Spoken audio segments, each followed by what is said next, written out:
भगवान राम जो उस समय के हिसाब से क्षत्रिय थे उनकी पूजा करता, जिसने रावण को मारा उनकी पूजा करता, अगर उसके मन में यह भाव होता, लेकिन वो अपना हीरो राम को मानता है।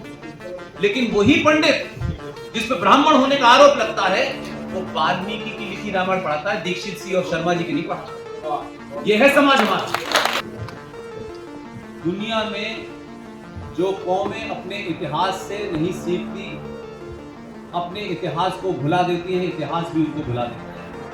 इसलिए अपने होने पे गर्व करें। आपके पास कार है तो, नहीं है तो, आप गरीब है तो, अमीर है तो, ये महत्व नहीं रखता। लेकिन सनातनियों की सबसे पहली जिम्मेदारी है सच बोले, पूरी ताकत के साथ बोले। ये जो नए गलत नैरेटिव, झूठे नैरेटिव आपने बना लिए, सारे धर्म बराबर, पूरे ब्रह्मांड में एक ही धर्म है, एक ही था और एक ही रहेगा, जिसका नाम है सनातन धर्म।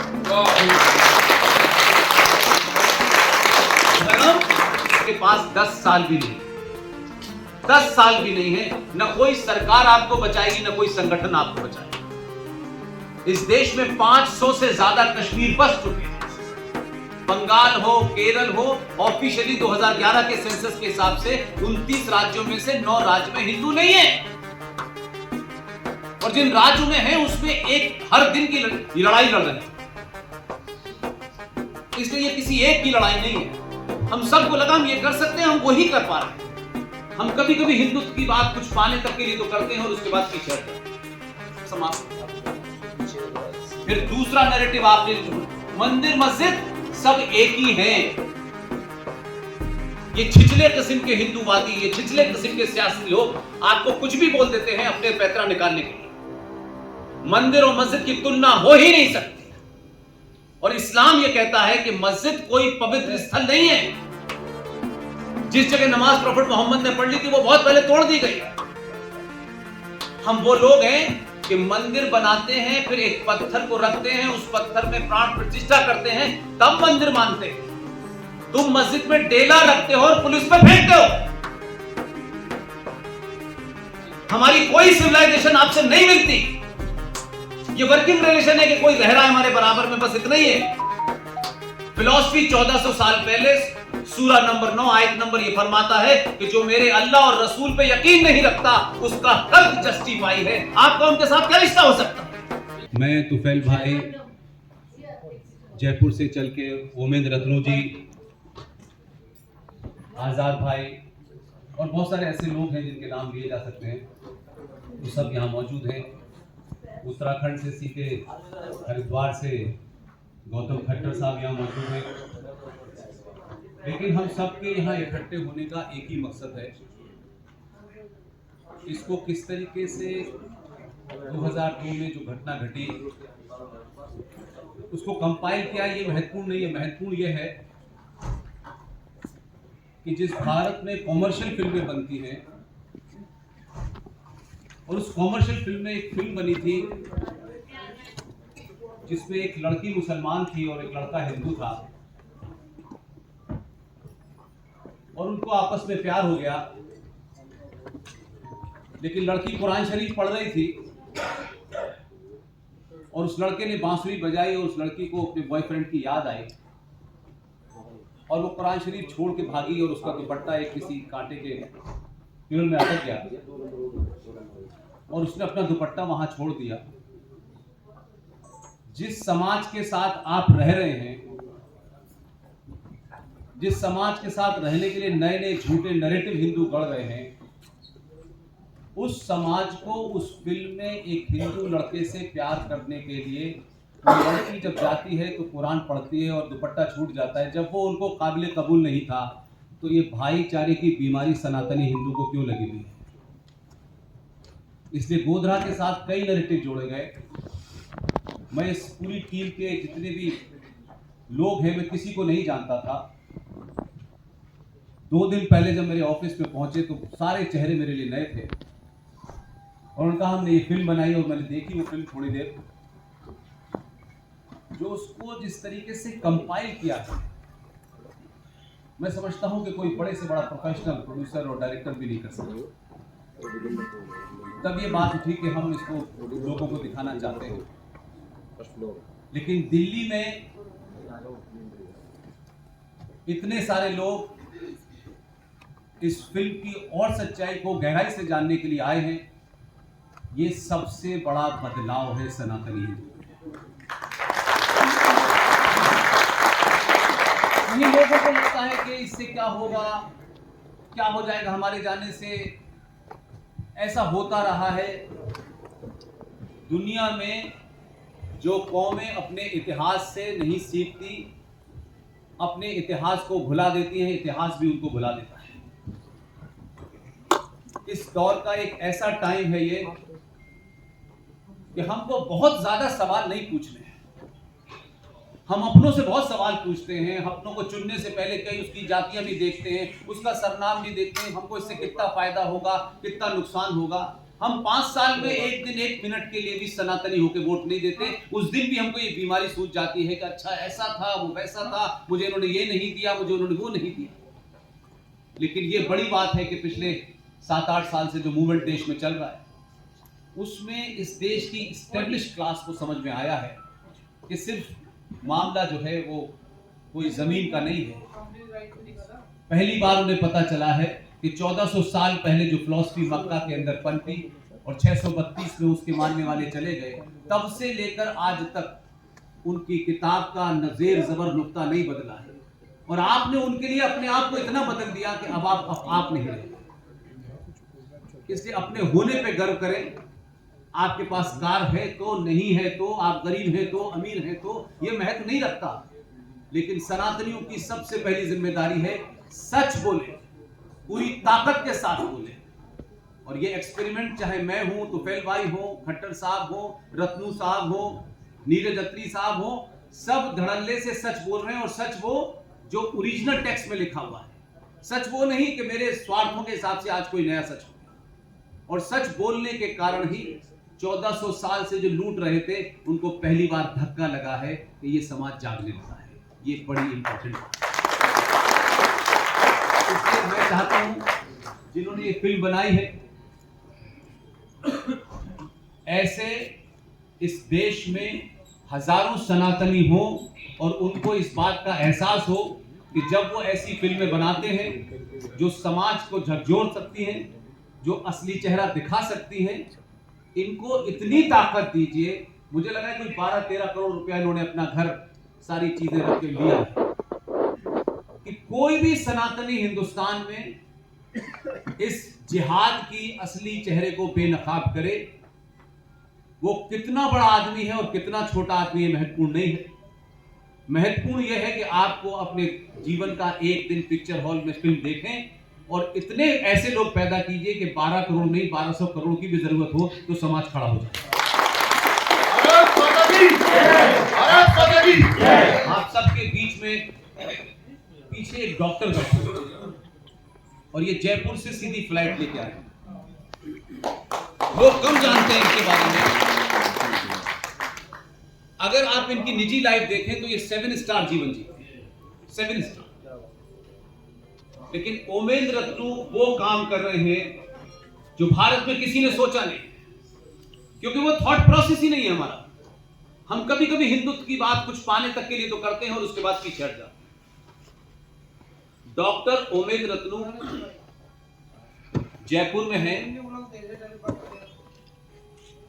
जो पूरा पाकिस्तान का सिंध प्रांत है। वहां 10 साल से, 5 साल से, 15 साल से, 20 साल की बच्चियों के साथ खुले आम डेली उनको कैसे उठाया जाता है, कैसे ले जाया जाता है, कैसे कन्वर्ट किया जाता है, कैसे मांस रेप होता है। रत्नू जी ने एक ही काम पकड़ा है, ये बाकी काम नहीं करते। जो भी सिंध के बॉर्डर से, राजस्थान के बॉर्डर से हिंदुस्तान में किसी तरह भी आ गया तो ये समझ लीजिए कि उस पूरे राजस्थान में एक चेहरा है जिसका नाम है ओमेंद्र रत्नू और जय आहूजा।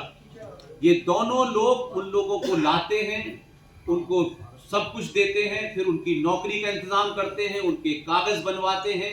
और अब क्योंकि ऑनलाइन वीजा हो गया है तो यहां से ऑनलाइन वीजा कराते हैं और उन हिंदुओं को बचाने में लगे हुए हैं जो हिंदू होने के कारण जिनको इस्लामिक रिपब्लिक ऑफ पाकिस्तान में रोज मारा जाता है। मैं भी तो मैं ये कह रहा हूं कि वो इसके अलावा कोई काम नहीं करते। और अब आप कहेंगे साहब इतने बड़े आदमी हैं, खुल करके मैं इनसे भी कहता हूं, जो लोग भी समाज में काम करते हैं, अगर वो आपसे ये कहते हैं कि कोई निकेतन नाम की संस्था है उमेंद्र रत्नू जी, जिसके माध्यम से सारा काम होता है, तुफैल साहब सब कुछ करते हैं, न्याय मंच चलाते हैं।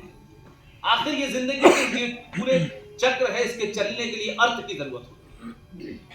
आप 4-4 करोड़ रुपया दे करके इस देश में कथावाचकों को सुनते हैं, उनके 700 लोग आके 5 स्टार में रहते हैं, लेकिन वही कथावाचक राम की कथा सुनाते सुनाते उसमें मौला और अली अली की भी बात करता है, वहां करोड़ों रुपया देते हैं, लेकिन जो एक भी हिंदू की जान चाहे अंदर या बाहर बचा रहा हो, कभी उसकी तरफ भी जरा सा देखें, ताकि उसकी हिम्मत बढ़े और हजारों रत्नू इस देश में पैदा हो जाए। डॉक्टर साहब खड़े हो जाइए, कुछ लोगों का कहना है आपको देख लेता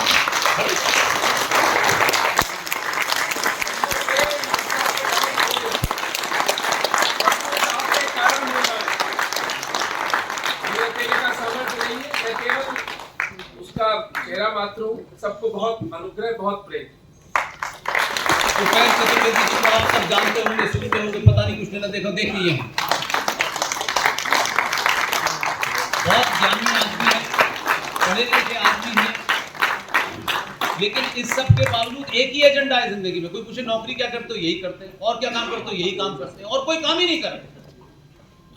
आपने एक एजेंडा लिया है कि जिन लोगों ने मुगलों की तलवार के जोर पे शलवार पहन ली थी, वो अब ये चाहते हैं दोबारा से शलवार उतार करके वो धोती पहने। ऐसे तमाम लड़के लड़कियों को तुफैल जी अपना शहर देते हैं, तुफैल जी उस पैसे से उनकी मदद करते हैं, केस लड़ते हैं। ऐसे ही इनकी टीम एक साहब है आजाद भाई, ये तमाम वो योद्धा हैं जो सड़कों पे लड़ते हैं। इस फिल्म को आप देखें, लेकिन मेरी फिर आपसे विनती है, घर जाने के बाद ये सोचें कि जो हम ये समझ रहे हैं कि बड़े बड़े मकानों में हम रह रहे हैं और सब कुछ सुरक्षित है, मात्र आपके पास 10 साल भी नहीं है, 10 साल भी नहीं है, न कोई सरकार आपको बचाएगी, न कोई संगठन आपको बचाएगा। इस देश में 500 से ज्यादा कश्मीर बस चुके हैं। बंगाल हो, केरल हो, ऑफिशियली 2011 के सेंसस के हिसाब से 29 राज्यों में से 9 राज्य में हिंदू नहीं है, और जिन राज्यों में है उसमें एक हर दिन की लड़ाई लड़ रहे हैं। इसलिए ये किसी एक की लड़ाई नहीं है, हम सबको लगा हम ये कर सकते हैं, हम वही कर पा रहे हैं। हम सब कुछ दावा नहीं करते कि हम ये भी करेंगे, ये भी करेंगे, हमारी सामर्थ्य क्षमता बहुत थोड़ी सी है, और हम सब अकेले अकेले ये काम कर रहे हैं। इसलिए आप इस फिल्म को जरूर देखें, लेकिन घर पे जाके सोचें कि ये जो नए गलत नैरेटिव, झूठे नैरेटिव आपने बना लिए हैं, सारे धर्म बराबर हैं, पूरे ब्रह्मांड में एक ही धर्म है, एक ही था और एक ही रहेगा, जिसका नाम है सनातन धर्म। हमारे संस्कारों में, साहित्य में, परंपराओं में, आस्थाओं में धर्म का अर्थ होता है कर्तव्य। रिलीजन का हिंदी ट्रांसलेशन नहीं होता। मजहब पैदा होते हैं, मजहब मरते रहते हैं, मजहब के पैगंबर भी आते हैं, वो भी चले जाते हैं। कोई 2000 साल पहले पैदा हुआ, कोई 500 साल पहले पैदा हुआ, एक दीन इलाही भी चलाया था, अकबर से सब समाप्त हो। फिर दूसरा नैरेटिव आपने, मंदिर मस्जिद सब एक ही हैं। ये छिछले किस्म के हिंदूवादी, ये छिछले किस्म के सियासी लोग आपको कुछ भी बोल देते हैं अपने पैतरा निकालने के लिए। मंदिर और मस्जिद की तुलना हो ही नहीं सकती, और इस्लाम ये कहता है कि मस्जिद कोई पवित्र स्थल नहीं है। जिस जगह नमाज प्रॉफेट मोहम्मद ने पढ़ ली थी वो बहुत पहले तोड़ दी गई।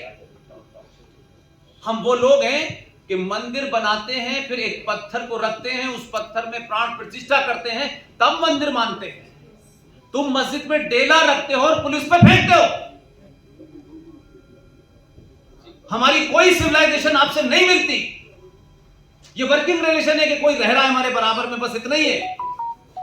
फिलॉसफी 1400 साल पहले सूरा नंबर 9 आयत नंबर ये फरमाता है कि जो मेरे अल्लाह और रसूल पे यकीन नहीं रखता उसका कत्ल जस्टिफाई है। आपका उनके साथ क्या रिश्ता हो सकता है? कहां कंफ्यूजन है भाई? वो तो साफ साफ कह रहे हैं, कंफ्यूजन आप में है। इसलिए आपके घर में कोई नौकर है, कोई नौकरानी है, कोई छोटा है, कोई बड़ा है, कोई छोटी जाति का है, कोई बड़ी जाति का है। सनातन हिंदू परंपरा में सदियों से ये देश कभी भी जाति प्रधान नहीं रहा, ये कर्म प्रधान देश है। इसलिए कभी किसी को गलतफहमी नहीं होनी चाहिए। इस कर्म प्रधान के कारण बहुत सारे नैरेटिव हैं, उसमें एक नैरेटिव कह के मैं अपनी बात समाप्त करता हूं। परशुराम ब्राह्मण है कि नहीं थे? यस और नो? और रावण भी ब्राह्मण था। रावण उच्च कोटि का विद्वान था कि नहीं था? लेकिन उच्च कोटि के विद्वान होते हुए भी उस समय की परंपराओं और आस्थाओं का अतिक्रमण करते हुए उसने किसी की पत्नी का अपहरण कर लिया। हम में से किसी ने नहीं देखा। हमारी नानी दादी आज भी वो किस्सा सुनाती हैं, ऐसा हुआ था, फिर ऐसा हुआ था, और उसके चक्कर में हम दशहरा मनाते हैं। हमारी साइक में है, रावण बहुत ज्ञानी था, विद्वान था, ब्राह्मण था, लेकिन उसने एक ऐसा कृत्य किया जो ब्राह्मण होने पे सवाल उठाता था। इसलिए आज भी रावण चौराहे पे जलाया जाता है, और परशुराम जो दूसरे ब्राह्मण हैं अपने कृत्य के कारण मंदिर में पूजे जाते हैं।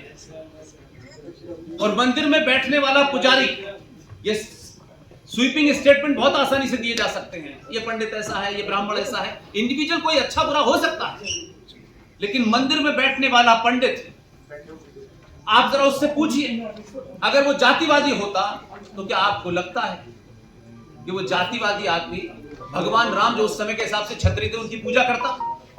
जिसने रावण को मारा उनकी पूजा करता अगर उसके मन में ये भाव होता? लेकिन वो अपना हीरो राम को मानता है।